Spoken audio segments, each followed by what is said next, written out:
Tecnologia! Tecnologia!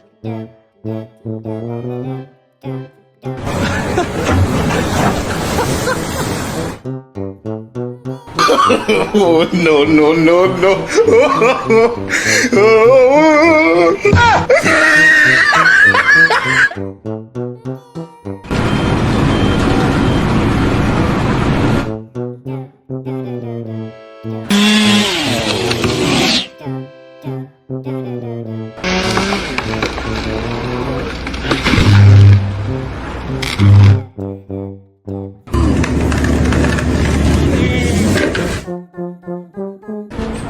Hey guys, I'm going to be trying to do the stabilo challenge today. Basically, that's where you lay down your joist really flat, and then you try to get the level all the way to the other side. So we'll see how it works, see how good our quality is. I did it!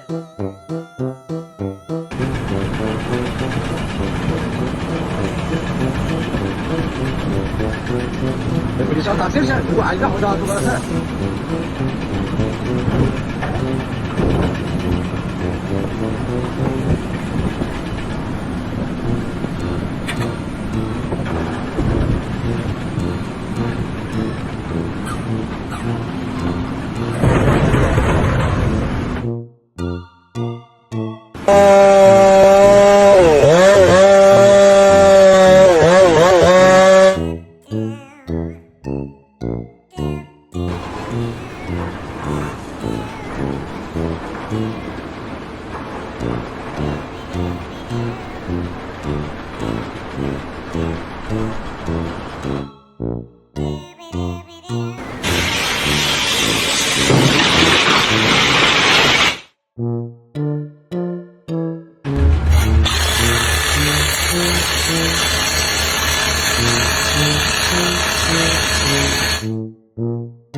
Tecnologia! Tecnologia!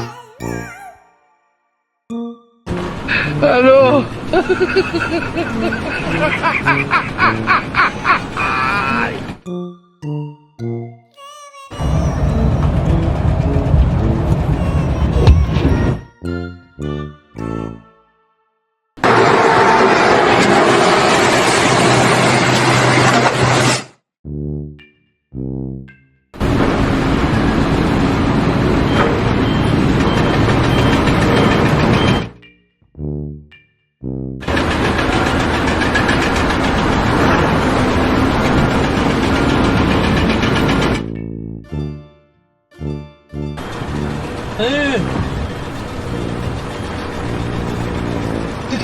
Tecnologia! Tecnologia! Tecnologia!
Boss man says this morning, he says, hey, I think maybe you could go one day without.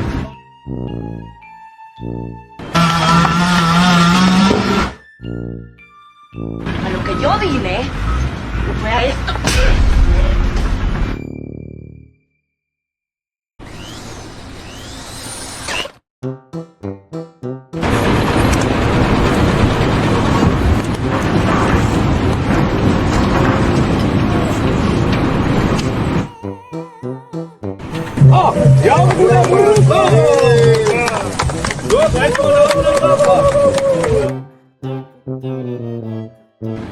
Hello!